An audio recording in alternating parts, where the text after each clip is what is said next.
माँ Santoshi education IAS में आपका स्वागत है। जैसे कि आप लोगों को पता है कि देखिए कुछ नोट्स आपके लिए बनाए गए हैं, ठीक है। तो ये आधुनिक भारत लिखा हुआ है, लेकिन ये आधुनिक नहीं है, ये मेडिवल है, मध्यकालीन भारत का। हम कुछ देखेंगे, अब उसका बाद में देखेंगे, ठीक है। आप देख रहे हैं आपके लिए कुछ नोट्स बनाए गए हैं, इसको मैं अभी एक्सप्लेन करने वाला हूँ, ठीक है। बहुत शॉर्ट नोट्स हैं ताकि आपको प्रिपरेशन में बहुत आसानी हो। और जैसे कि आप देख रहे हैं नोट्स को, ठीक है। तो हम चलिए शुरू करते हैं। आप इसका पीडीएफ के लिए आप टेलीग्राम ग्रुप को जो ज्वाइन कर सकते हैं, जिसका लिंक आपको डिस्क्रिप्शन में मिल जाएगा, ठीक है। और प्लीज़ शेयर एंड सब्सक्राइब जरूर कीजिए, ठीक है। आपका सपोर्ट की बहुत ज़्यादा ज़रूरत है, ठीक है। तो चलिए शुरू करते हैं। वीडियो अच्छी लगे तो प्लीज़ शेयर एंड सब्सक्राइब जरूर कीजिए, ठीक है। पहले देखते हैं मुगल साम्राज्य का पतन से देखते हैं, ठीक है। मुगल साम्राज्य का विघटन की प्रक्रिया औरंगजेब शासनकाल के दौरान शुरू हो गई थी, ठीक है। जो औरंगजेब था उसके शासन में मुगल जो काल है उसका पतन का शुरुआत हो चुकी थी। मतलब ये थोड़ा मिक्स है एक्चुअली में, मेडिवल प्लस में मॉडर्न दोनों मिक्स है, क्योंकि आगे जो नोट्स के हैं जो भी इसमें है नहीं, वो थोड़ा मतलब मॉडर्न है, ठीक है। तो यहाँ पे इसलिए आधुनिक लिख गया था, थोड़ा मैच कीजिएगा। चलिए देखते हैं। लेकिन इसमें तीव्रता औरंगजेब की मृत्यु के 4 मार्च 1707 ईस्वी के पश्चात आई, ठीक है। क्यों आई? क्योंकि उसमें उत्तराधिकारी थे, उत्तराधिकारी इसमें, ठीक है, 2-3 थे। इसलिए कौन कौन थे उसमें से? एक मुअज्जम था जिसे बहादुर शाह प्रथम या शाह आलम प्रथम कहा जाता है, और दूसरा आजम था, और तीसरा कौन था? काम बख्श था, ठीक है। ये 3 लोग थे। तो इनमें क्या होगा, जब किसी एक चीज़ का मालिक हो, कोई एक वस्तु होती है, उसका मालिक जब 2-3 लोग होते हैं तो क्या होता है, वो दोनों में, तीनों में होड़ लगेगी ना कि मैं चाहिए, मुझे चाहिए, वो बोलेगा मुझे चाहिए, नहीं मुझे चाहिए। तो इस वजह से इन दोनों में लड़ाइयाँ होती हैं, और आखिरी में विजय कौन होता है? तो ये बहादुर शाह जो है वो विजय होता है। ये इसको मार देता है, अंजम को भी मार डालता है, ठीक है, जजाऊ के युद्ध में। उसके बाद जो ये काम बख्श है उसको मार डालता है ये बीजापुर के युद्ध में, ठीक है। तो इन दोनों को निपटा के और खुद अपने उस पर बैठ जाता है, किस पे? राजगद्दी पे बैठता है, ठीक है। उसके बाद किसका शासनकाल आता है? बहादुर शाह जो जीतता है उसका शासनकाल आता है। इसका शासनकाल कब से कब तक था? तो इसका शासनकाल जो था वो 1707 से लेकर 1712 ईस्वी तक था इसका शासनकाल, ठीक है। अब देखते हैं इसने क्या क्या डेवलपमेंट किए अपने काल में। मराठों और राजपूतों के प्रति मैत्रीपूर्ण नीति अपनाई। इसने क्या किया? जो मराठा और राजपूत हैं उनके प्रति एक फ्रेंडशिप की नीति अपनाई, ताकि वो अपने साम्राज्य को थोड़ा बहुत बढ़ा सके, ठीक है। उसके बाद देखते हैं जेसुआ कटेलार ने के नेतृत्व में डच प्रतिनिधि मंडल द्वारा दरबार में आगमन होता है 1711 में, ठीक है। जो जेहुआ केटलर है उसके नेतृत्व में जो डच होते हैं उनका प्रतिनिधि मंडल है, उसका दरबार होता है, दरबार में आगमन होता है 1711 में। एक्चुअली में मैं कई बच्चे बोल लेते हैं कि आप सर धीमे पढ़ाते हैं इसलिए मैं तेज़ बोल रहा हूँ, लेकिन मुझे लग रहा है तेज़ बोल रहा हूँ, शायद आपको कई बार ना समझ आए कि आप स्पीड में भी नहीं देख सकते तेज़ बोलने से, इसलिए मैं कोशिश कर रहा हूँ थोड़ा और धीरे बोलने की बोलते हैं, ठीक है, ताकि आपको सही समझ में आए। उपाधि इसको क्या मिली हुई थी? शाह ए बेखबर इसको खफी खां द्वारा दिया गया था। इसको उपाधि क्या दी गई थी? शाह ए बेखबर इसको उपाधि दी गई थी, किसके द्वारा? खाफी खां के द्वारा दी गई थी, ठीक है। इसके बाद कौन आता है? इसके बाद आता है जहांदार शाह आता है 1712 से 1713 ईस्वी तक इसका शासनकाल रहता है। इसने क्या किया? इसे जुल्फ़िकार की मदद से गद्दी पर बैठ गया। ये किसकी मदद से बैठ गया? जुल्फ़िकार अली की खां की मदद से ये गद्दी पर बैठा। जुल्फ़ी खां को वजीर मतलब प्रधानमंत्री बनाया गया, इसने बनाया जुल्फ़ी खां को प्रधानमंत्री इसने बना दिया, और खुद गद्दी पर बैठा। और उसका श्रेय किसको जाता है? तो जुल्फ़ी खां को ही जाता है इसको गद्दी पर बैठाने का। अजमेर के राजा जयसिंह को मिर्जा राजा सवाई की उपाधि दिया इसने, मतलब जो राजा सवाई हैं, ठीक है, जयसिंह अजमेर के जो राजा थे इसको उपाधि दी, ठीक है। उसके बाद जो सूबेदार बनाया गया इसको मालवा का, ठीक है। उसके बाद जो मारवाड़ है, मारवाड़ राजा अजीत सिंह को महाराजा की उपाधि दी और सूबेदार गुजरात का बना दिया गया था, ठीक है। तो किसी को जहाँ शाह की बात हो रही है उसके शासनकाल में क्या क्या हुआ, ठीक है। तो उसमें क्या हुआ? पहले मारवाड़ के राजा जो अजीत सिंह थे उनको महाराजा की उपाधि दे दी, और उसके बाद सूबेदार बनाया, कहाँ का? गुजरात का बना दिया, ठीक है। इसकी प्रेम का क्या है? लाल कुंवर, ठीक है। लाल कुंवर इसकी प्रेम का मतलब प्रेम का ग्रंथ है, ठीक है। लापरवाह या लपंटक मूर्ख भी इसे कहा जाता था। क्या कहा जाता था इसे? लापरवाह या लपंटक मूर्ख कहा जाता था इसे, किसे? जहांदार शाह को। अपने भतीजे फर्रुख सियार को पराजित कर और 1713 में हत्या की। उसके बाद सैयद बंधुओं की सहायता से कर दी थी। फर्रुख सियार ने इसे पराजित कर दिया, किसके द्वारा? तो इसे सैयद जो बंधु थे उनकी सहायता से इसको जहांदार शाह को पराजित कर दिया, जो कि उसका खुद का भतीजा था, ठीक है। कुछ नोट कर लेते हैं। सैयद बंधु अब्दुल खां वलद हुसैन अली, ये नृत्य निर्माता थे, मतलब नृत्य निर्माता थे, ठीक है, ये लोग निर्माता थे इस चीज़ के। मोहम्मद शाह के शासनकाल में सैयद बंधुओं का पतन हो गया, ठीक है। उसके बाद फर्रुखा शियार को देखते हैं, ठीक है, अभी ये गद्दी पे आ गया, ठीक है। तो इसका हम देखते हैं, इसका शासन का क्या था। इसका शासनकाल था 1713 से 1719 तक इसका शासनकाल था। सैयद बंधुओं को सहयोग से सिंहासन पर यह बैठा। सिख नेता बंदा बहादुर को फांसी इसने दी, ठीक है। सिख नेता जो थे उस समय के बंदा बहादुर, उनको इसने फांसी दे दी। अंग्रेजी शिष्टाचार मंडल का फरमान पाने में ये सफल रहा, ठीक है। जो अंग्रेज थे उनका जो शिष्टाचार मतलब उनको जो उनके प्रति ये अपना विश्वास ग्रहण करने में सफल रहा। उसके बाद क्या हुआ, जो अंग्रेज़ों को इसने 3000 वार्षिक करके बदले बंगाल में शुल्क मुक्त व्यापार की सुविधा भी दे दी। इसने क्या किया कि जो अंग्रेज लोग थे उनको इसने 3000 के जो वार्षिक, जैसे एक वर्ष के लिए 3000 रुपये दो और आप बंगाल में मुफ्त में व्यापार करो, इसमें सुविधा उसने प्रदान की, ठीक है। घृणित कायर ये भी था, ठीक है। घृणित कायर सैयद बंधुओं द्वारा फर्रुख सियार की हत्या की मराठा के सहायता से, ठीक है। सैयद बंधुओं के द्वारा ही जब फर्रुख सियार की हत्या भी कर दी गई, किसके, मराठों की सहायता से, ठीक है। तो अब देखते हैं, फिर आता है रफ़ी उद दरजात, ठीक है। इसका 28 फरवरी से 4 जून तक था, कौन, 1719 तक, 1719 में ही, मतलब इसमें काफ़ी कम समय था। सैयद बंधुओं ने बादशाह बनाया, ठीक है। सैयद बंधुओं ने इसे बादशाह बनाया। देख रहे हैं आप, सैयद बंधु 3 पीढ़ी से काम कर रहे हैं, ठीक है। इसका भले ही शासन बहुत कम था, लेकिन जानना जरूरी है। सबसे कम समय तक शासन रहा करने वाला कौन था, मुगल बादशाह ये था। और आपसे पूछा जाए कि सबसे कम शासन करने वाला मुगल कालीन बादशाह कौन था, तो ये रफ़ी उद दरजात था, ठीक है, ध्यान रखेंगे। और ये बीमारी के कारण इसकी मृत्यु हो गई थी, ठीक है। रफ़ी उद दौला उसके बाद आता है, ठीक है, 16 जून से 17 सितंबर 1919 तक इसको भी सैयद बंधुओं द्वारा इसका सिंहासन इसको बैठाया गया। उसके बाद बीमारी के कारण इसकी भी मृत्यु हो गई, ठीक है। उसके बाद आता है मोहम्मद शाह रंगीला, ठीक है, इसको मोहम्मद शाह रंगीला कहते हैं। 1719 से 1748 ईस्वी तक जजिया को अंतिम रूप से समाप्त इसने किया 1720 में। इसने क्या किया, जो जजिया कर था, आप लोग अगर नहीं परिचित हो तो जजिया एक प्रकार कर था, जैसे देना पड़ता था जो वहाँ के गरीब लोग थे, ठीक है। तो उनसे उसको इसने समाप्त किया।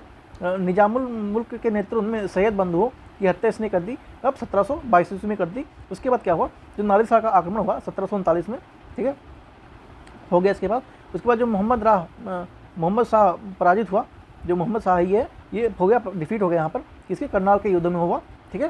तो ये चीज़ ध्यान रखेंगे। तख्ते ताऊत मयूर सिंहासन प्लस जो कोहिनूर हीरा था उसे नादिर शाह ले गया, कहाँ पर ले गया, फारस में ले गया, ठीक है। और फारस में उसे लेके चला गया, कौन ले गया, तो जिसने इसको करनाल के युद्ध में हराया, तख्ते ताऊत, ठीक है, नादिर शाह ले गया, चला गया। उसके बाद क्या हुआ, अधिकतर समय में पशु युद्ध देखने में व्यतीत रहता था ये, ठीक है। जो पशु युद्ध जैसे बैल लड़ते हैं या फिर और भी जानवर हैं, शेर हो गया, वो सारी चीज़ें हो गई, उनको देखने में हमेशा ये बिजी रहता था। इसको रंगीला के नाम से भी जाना था, मोहम्मद शाह रंगीला से हमने अभी नाम लिया कि इसको मोहम्मद शाह रंगीला कहते हैं, जैसे रंगीला के नाम से भी प्रसिद्ध था। अगर आपसे क्वेश्चन आता है कि मोहम्मद शाह मतलब रंगीला के नाम से किस मुगलकालीन बादशाह को जाना जाता है, तो मोहम्मद शाह है, ठीक है, जिसके शासनकाल कब से कब तक था, 1719 से 1748 ईस्वी तक उसका शासनकाल था, ठीक है। हिजरत तथा महिलाओं के लिए एक वर्ग इसका प्रभुत्व था, हिजरत तथा महिलाएं थी उनके लिए एक वर्ग प्रभुत्व इसने बनाया इसने, ठीक है। कुछ नोट करने योग्य बातें हैं, देख लेते हैं। हैदराबाद में स्वतंत्र राज्य की स्थापना इसने 1726 में कर दी, ठीक है। जिन खलीज खां निजामुल हुक ने किया, ठीक है। जो अवध है, अवध के जो शहादत खां थे, वो बंगाल के मुर्शीद कुली खां को इसे स्वतंत्रता सत्ता की स्थापना कर की, ठीक है। इन्होंने क्या किया, जो अवध के नवाब थे शहादत खां, उसके बाद फिर बंगाल के जो मुर्शीद कुली खां थे, ये लोग थे, इन्होंने स्वतंत्रता सत्ता की स्थापना की, इसको निपटा के, मतलब डिफीट करके, ठीक है। इसके बाद आता है कौन, अहमद शाह, ठीक है, 1748 से 54 तक आता है इसका शासनकाल। अहमद शाह शब्दावली अब्दाली, ठीक है, इनका 5 बार आक्रमण किया, ठीक है। तो 1748 से 1750 में ये 7 बार हुआ आक्रमण, ठीक है, ये चीज़ ध्यान रखेंगे।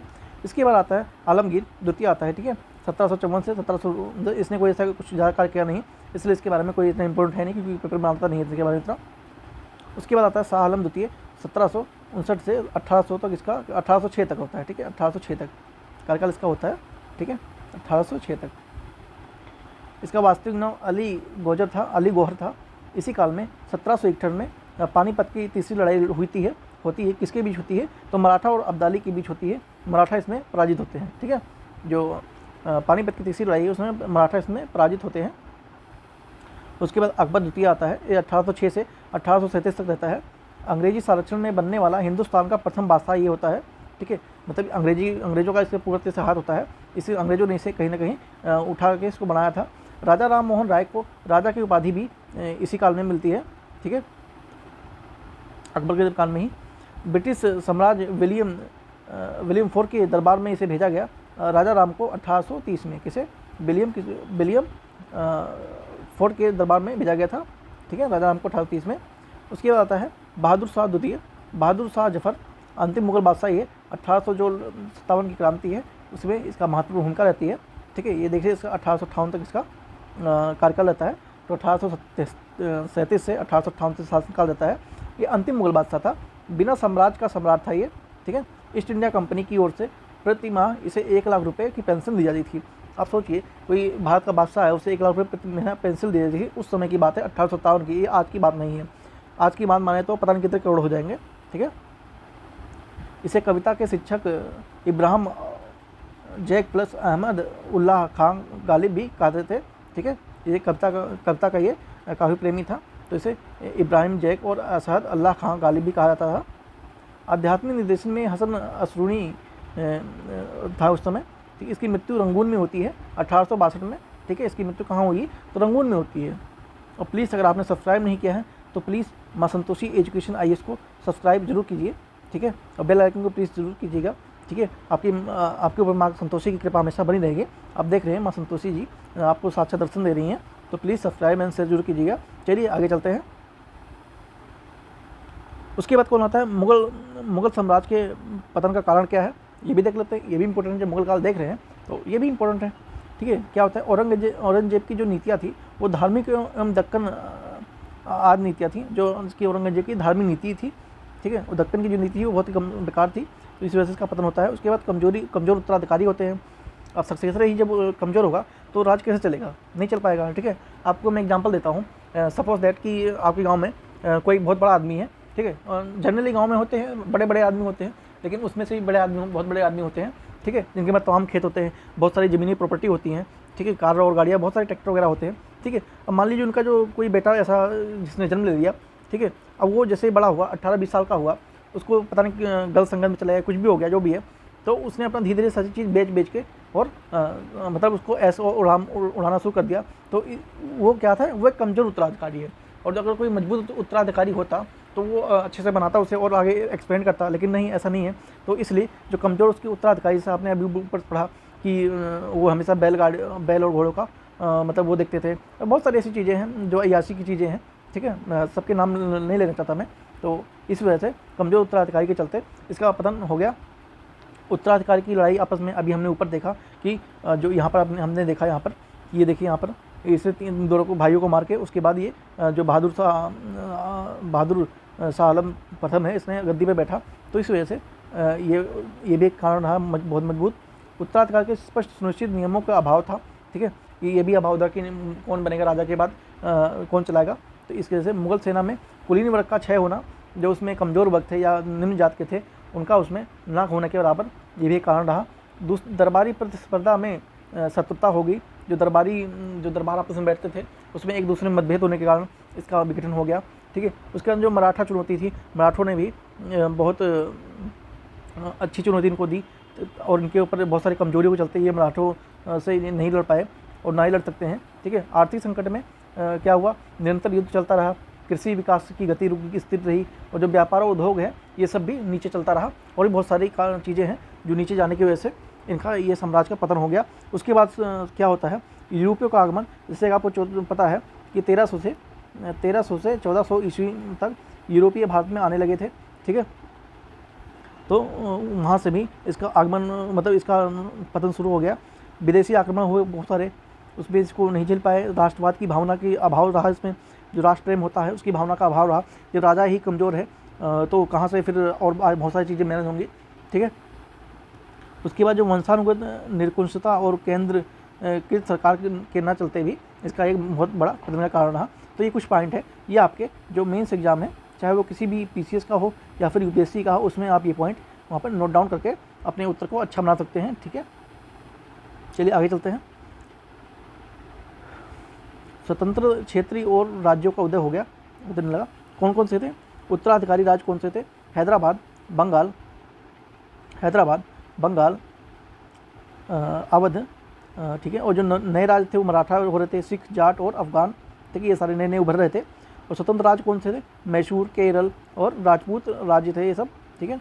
अब आते हैं मॉडर्न हिस्ट्री में हम मतलब मॉडर्न हिस्ट्री में हम एंट्री कर चुके हैं, ठीक है। यहाँ से आपका मॉडर्न हिस्ट्री चालू होता है, ठीक है।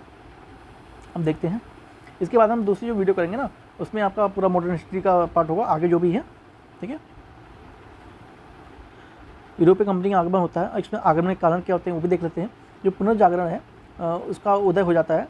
पुनर्जागरण आप जानते हैं यूरोप में हुआ है, ठीक है। उसका उदय होता है, उसके कारण सब लोग कंपनियाँ इधर उधर जाने लगती हैं, मतलब उसमें एनलाइटमेंट जग गया था, ठीक है।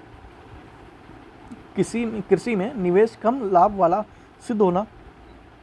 कृषि में जो कृषि करते थे यूरोप में, वहाँ पर जो निवेश ज़्यादा लगता था वो लाभ उसमें कम होता था। कच्चे माल की आवश्यकता हुई थी। अब जब पुनर्जागरण हुआ है तो वहाँ पे कच्चे माल की आवश्यकता होगी चीज़ों को बनाने के लिए, ठीक है। नवीन बाज़ारों के प्रति प्राप्ति और विस्तार, नए नए बाज़ारों का जो खुलना और उनका चालू होना।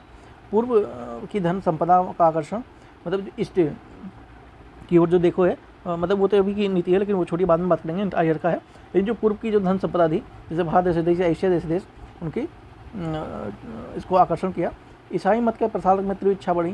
जो यूरोपीय का पुरातन व्यवस्था है वो सामंतवाद के स्थान पर नवीन व्यवस्था पूंजीवाद की स्थापना होती है, इस भी बहुत बड़ा कारण था, ठीक है, आगमन का कारण था। तो इस तरह से ये भी आपका मीन्स में एकदम करेक्ट आंसर है, अगर ऐसा कुछ क्वेश्चन आता है तो, ठीक है। आगमन का क्रम कौन सा था? तो पहले कौन आए? पुर्तगाली आए, उसके बाद डच आए, फिर अंग्रेज, डेनिश और फिर फ्रांसीसी आए। तो ये इनका क्रम था। और उनकी डेट अगर आपको देखनी कब इस्टेब्लिश हुए थे ये लोग, तो 1498 में पुर्तगाली, अंग्रेज 1600 में, डच ईस्ट इंडिया कंपनी ये आपका 1602 में, और डेनिश ईस्ट इंडिया कंपनी ये 1616 में, और जो फ्रांसीसी है 1664 में। सबसे आखिरी में आने वाली कौन सी है? फ्रांसीसी है 1664, और सबसे पहले कौन सी? पुर्तगाली है। तो ये चीज़ आप तो ध्यान रखेंगे, ठीक। कई लोग अंग्रेज लगा के आएंगे, लेकिन जो अंग्रेज है ये द्वितीय है, तो प्लीज़ ध्यान देंगे। प्रथम फैक्ट्री कहाँ लगी? तो पुर्तगाल, कोची, केरल में लगी, ठीक है। पुर्तगाल की कहाँ लगी? कोचीन में लगी, केरल में 1503 में। कब लगी? 1503 में लगी, ठीक है। उसके बाद जो डच की लगी मछलीपट्टनम में, ये आंध्र प्रदेश में, तो ये कब लगी? ये 1605 में लगी, ठीक है। फिर अंग्रेजों ने भी लगाया मछलीपट्टनम में, ये अस्थाई थी, मतलब ये एक अस्थाई होती है, एक अस्थाई इन्होंने सूरत में लगाई, जो कि गुजरात में। मछलीपट्टनम में लगाई इन्होंने 1611 में, ठीक है। उसके बाद इन्होंने अस्थाई जो फैक्ट्री लगाई वो 1613 में लगा दी इन्होंने, सूरत में लगा दी, ठीक है। कहाँ लगा दी? सूरत में लगा दी। उसके बाद जो डेनिश ईस्ट इंडिया कंपनी है, ये त्रिवणाकोर, ठीक है। ये त्रिवणाकोर थोड़ा गलत लिखा है, त्रिवणाकोर ऐसे होगा, त्रावाला आएगा, ठीक है। त्रिवणाकोर जो कि तमिलनाडु में है, ये 1620 में एस्टेब्लिश होती है। कब होती है? 1620 में। उसके बाद जो फ्रांसीसी इन्होंने सूरत में लगाते हैं, और ये 1668 में लगाते हैं। कहाँ लगाते हैं? 1668 में लगाते हैं, सूरत में लगाते हैं, ठीक है। चीज़ों को ध्यान रखेंगे। उसके बाद पुर्तगाली को देख लेते हैं। बार्थोलोम्पो डियाज, कैप ऑफ गुड उत्तर मंशा आंतरिक तक ये पहुंचा, ठीक है।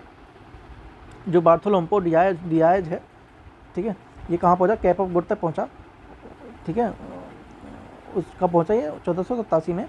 उसके बाद जो वास्को डिगामा है, मतलब पहली बार वहाँ से जब कोई चला तो ये पहले कैप ऑफ गुड तक पहुंचा, उसके बाद इसको नहीं पता लगा। उसके बाद वास्को डिगामा जब आता है तो 1498 में ये आ जाता है, भारत आता है। और इसके आने की कहानी भी बहुत रोचक है, अभी देखते हैं। भारत के लिए नए समुद्री मार्ग की खोज की इसने। अहमद इब्न मजीद, जो अहमद मजीद था, वो इसको एक गुजराती मतलब व्यापारी था, तो वो इसको सहायक हुआ कि भारत की धरती पर कदम रखने के लिए उसने बहुत सहायता की इसको, ठीक है। ये कहीं और जा रहा था, उसने बताया नहीं, चलो मैं बताता हूँ, ठीक है। जब ये भारत में पहुँचा केरल के तट पे, तो वहाँ के शासक उस समय थे जैमरीन शासक थे, ठीक है। तो उस समय राजा महाराजा होते थे, उनको कोई विदेशी आता था उसका बहुत बड़ा स्वागत करते थे कि कोई तो आया, विदेशी आया है, ठीक है। देखिए पहले क्या होता था कि समुद्र, भारत इतनी विस्तृत भूमि थी और इतना बड़े क्षेत्र था, तो उस समय के राजा महाराजा लोग क्या बोलते हैं, ये चीज़ ध्यान नहीं देते थे। कोई आया, कोई रह रहा है, आप चला जाएगा, तो इतना कोई इतना ध्यान नहीं देता था। अभी भी आप गांव में देखिए, बहुत सारे लोग आते हैं, वहाँ रहते हैं कुछ दिन के लिए, और उसके बाद चले जाते हैं। गाँव वाले लोग कुछ भी नहीं बोलते, ठीक है, जानते हैं कि आया है, चला जाएगा। तो इस तरह से जो पहले का ज़माना था, तो उसमें राजा महाराजा बहुत बड़ी अपनी ही प्रजाति, तो इसलिए उन्होंने, और ऊपर से समुद्र में नाव के खिलाफ उन्होंने ध्यान नहीं दिया, क्यों? क्योंकि उनके पास ज़मीन इतनी थी कि समुद्र पर उनका कभी ध्यान गया ही नहीं, तो इसलिए उन्हें नाव का विकास नहीं किया, वो अपने ज़मीन में ही बिजी रहे। ठीक है, तो चलिए चलते हैं। फिर जो कारगिल साहब जमीन ने स्वागत किया जाता है। काली मिर्च के व्यापार में उसे 60 गुना अधिक मुनाफा हुआ।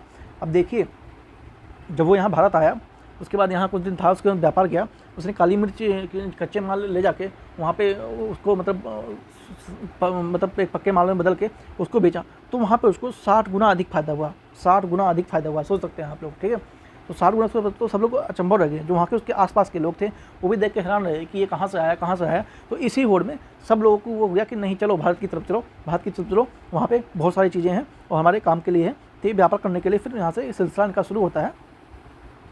उसके बाद आते हैं पुर्तगाल आते हैं। ठीक है, फ्रांसिसो डी अल्मेरा। ठीक है, कौन आता है? फ्रांसीसी डी अल्मेरा।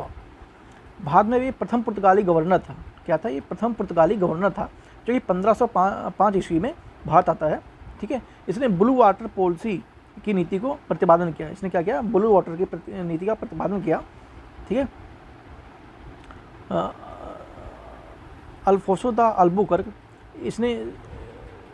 इसने स्क्वाड्रन कमांडर के रूप में आगमन इसका 1503 में होता है। द्वितीय गवर्नर होता है ये 1509 से 1505 तक। ये जो पुर्तगाली कंपनी है उसका गवर्नर बनता है। ठीक है, दूसरा गवर्नर। उसके बाद बीजापुर के शासक यूसुफ आदिल शाह से इसको गोवा छीना जाता है। ठीक है, जो बीजापुर के शासक थे, इसने ये आदिल शाह, उनसे ये गोवा छीन लेता है 1510 में, मतलब लड़ाई करके ये गोवा छीन लेता है। उसके बाद इसने हिंदू और महिलाओं के साथ विवाह की नीति को अपनाया। भारत में पुर्तगाली शक्ति का वास्तविक संस्थापक ये था। अब मैं आपको बता दूं क्या था ये, जो अल्फोसो द जो अल्बुकर्क था।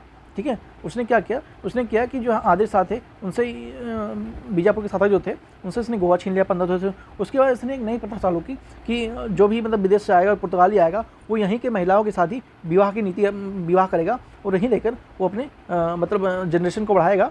ठीक है, ताकि भविष्य में उसके जो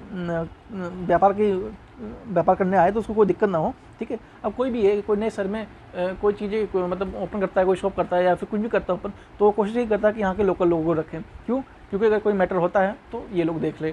ठीक है, तो इस वजह से उसने ये नीति अपनाई कि यहीं के लोग रहेंगे, ये हमारे लोग रहेंगे, तो हमें ज़्यादा दिक्कत नहीं होगी, इसलिए उसने विवाह की नीति को अपनाया। ठीक है, और भारत में जो ये है, इसका पुर्तगाली का वास्तविक संस्थापक भी इसी को माना जाता है। ठीक है, किसे? अल्बुकर्क को माना जाता है। तो इसने बहुत सारे यहाँ रिफॉर्म किए पुर्तगालियों के लिए। उसके बाद आता है Nino da Cunha, governor general. ये 1529 में आता है। मुख्यालय कोचीन से गोवा शिफ्ट करता है 1530 में। ये क्या करता है? कोचीन से गोवा शिफ्ट करता है। ठीक है, उसके बाद जो मार्टिन अल्फासो डिसूजा आता है, वो आता है मार्टिन डी अल्फिजो डिसूजा। ये गवर्नर होता है। इसके साथ साथ जो प्रख्यात जेसुइट संत फ्रांसिस्को जेवियर का बाद में आगमन होता है।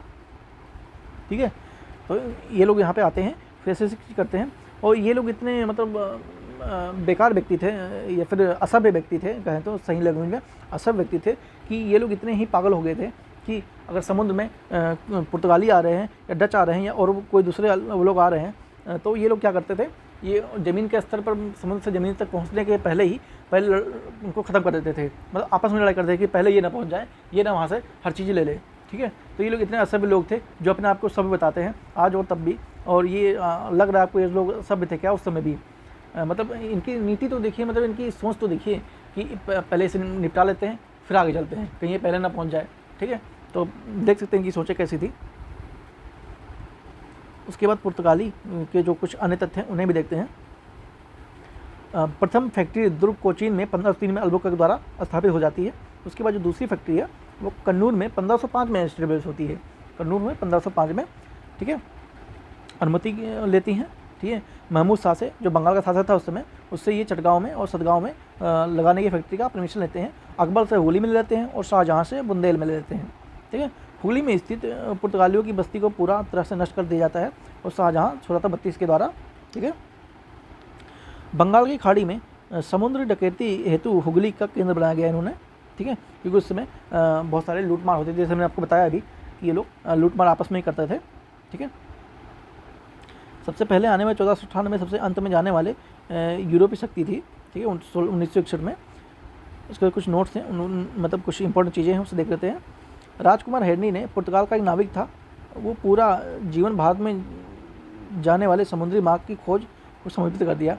ठीक है, जो राजकुमार था, राजकुमार हेडनी, वो पुर्तगाल एक नाविक था, मतलब पुर्तगाल का ही था, वो एक नाविक था जो पूरा जीवन अपना सिर्फ भारत को जाने वाले जो समुद्री मार्ग हैं उसकी खोज में समर्पित कर दिया। मतलब जो यूरोप से भारत को कौन कौन से मार्ग आते हैं उनकी खोज की, ठीक है।